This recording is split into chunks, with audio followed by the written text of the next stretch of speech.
Hello, welcome to the Second Life campus of James Madison University. My name is Lycopus Darkstone, and I'm going to be your tour guide today as we go through the Cultural Arts Museum. If you're new to Second Life, you may wish to come visit us on InWorld, and you can see things like Duke Dog, one of our campus, or actually our campus mascot. He's also here in Second Life. But if you look at the top right-hand corner of your screen, you'll notice that you have a search engine. So if you type in James Madison University, you'll be teleported here to this welcome area. We've tried to make it easy for you to get around. So first of all, please feel free to come and actually explore. We do have some Duke Dog footprints that will take you on this art walk we're about ready to do ourselves. But if you'd like to get there a little faster, we have a teleport button where you can simply left click. If you look on the lower left hand corner of your screen, you'll see the conversation instructing you to click it one more time, and you'll be given an option to teleport right in front of the museum, as which we're doing right now. When you come in, you'll see the museum right in front of you that's slowly starting to res, or come into being all the little building blocks of Second Life. And this is sort of a basic overview of what the museum looks like in the exterior part. And then again, you can see the Duke Dog footprints that will actually take you to the museum. When you come into the courtyard, you'll notice that there are a series of banners that will take you to larger exhibits that float above the campus or in various locations. They're a little too big to include within the actual museum structure itself. They're also non-traditional exhibits. The museum tends to house exhibits that you would find in real-life art museums. You'll see that we've got some signage that will direct you to what is located in which area. So we're going to start here on the ground floor looking at Madison Art Collection exhibits, and then we'll conclude our tour going down the next floor to actually see some visiting artist exhibits. The very last floor down is currently closed because my students are designing their exhibits, and we are also using a space to help us in real life design our exhibits for the gallery at Festival. Again, I want to just simply show you a few objects to give you a feel for museum studies in Second Life and what you could expect to see. So let me take you into my favorite section, which is Art of the Ancient World. And we have both art and cultural objects in this area, perhaps my favorite being the ancient Egyptian mummy toe tag. Yes, things like that have been around for a long time. Again, this object does exist in our real-life collection, and we've done sort of a virtual rendering of it so that you can look at it from a variety of different angles. And we also have some information about the phobia that the ancient Egyptians had as far as being buried in foreign soil. So these tags would identify the dead and allow them to be buried appropriately. Yeah, we've got a large number of objects, so I'm just going to give you a few samples of them. The second gallery is on ancient Greece and Rome, and it specifically features some of the coins that we have in our real-life collection in the Madison Art Collection.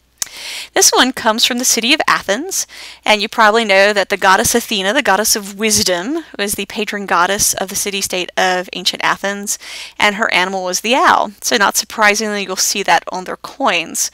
I find it interesting that here in the United States, our quarters are very similar to them in that they feature the founding father, George Washington, and on the reverse, they feature the animal that represents us, or the bald eagle. We do have similar objects again from the history of Rome. Well, the one I find to be the most interesting, that my students I think tend to like the most, is this one with Caesar Augustus, just right as he's making that transition into first citizen for Rome. And there is his portrait on the front of the coin and on the back of the coin, and these coins do rotate around so you can sort of see both surfaces, is the inscription, "Egypt has been captured," and it's got the Egyptian crocodile referring to the defeat of Mark Antony and Cleopatra by Caesar Augustus.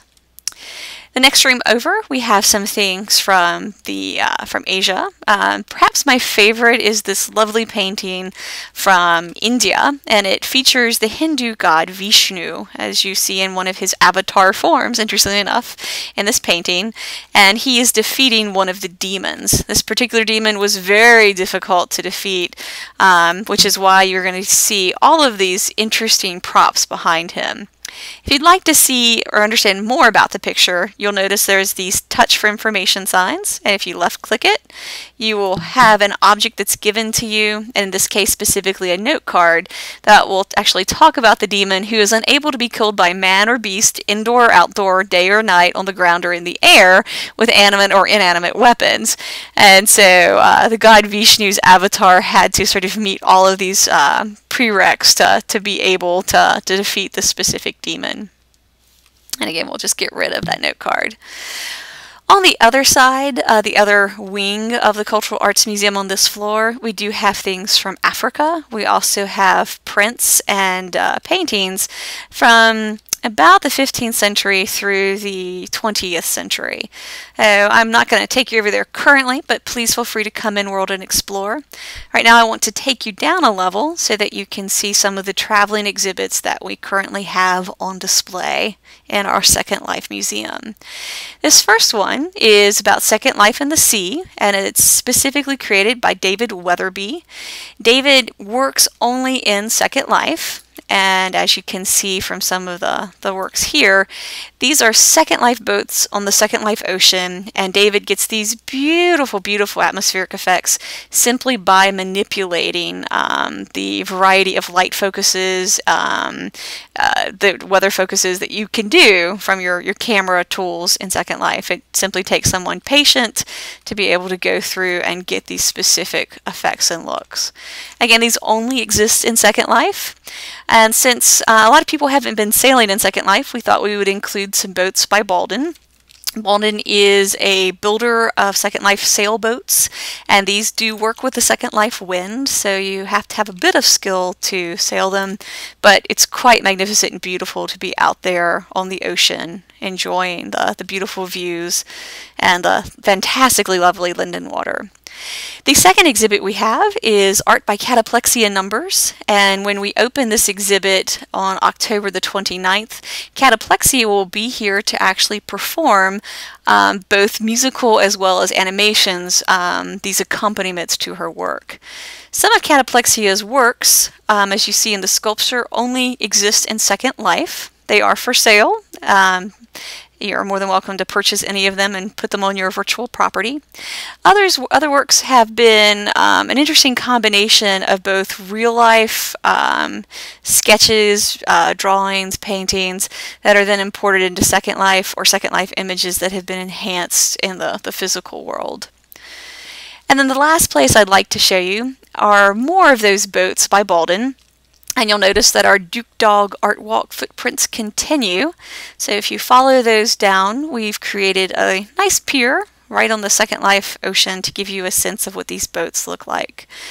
Baldwin's been building for a few years now, and he actually went to Thailand and was inspired by some of the boats that he saw in Thailand, and so this was one of his first boats that I think he's also sort of revised and adapted.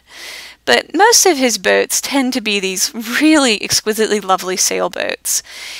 He does have a sense of humor, and so you'll notice that he's got a paper boat, and you can look him up. He has a website as well as some YouTube videos, and there's a really very nicely done video about the genesis of this idea and sort of the dream of sailing the Second Life Ocean. We're going to conclude by this special edition of one of Baldwin's boats that he did just for this exhibit, which features so beautifully prominently our beloved Duke Dog on the sails. So, well done, Baldwin. I hope that you've enjoyed this visit to our Cultural Arts Museum Sim in Second Life, and I hope that you will come in and we can meet each other in world. Be well.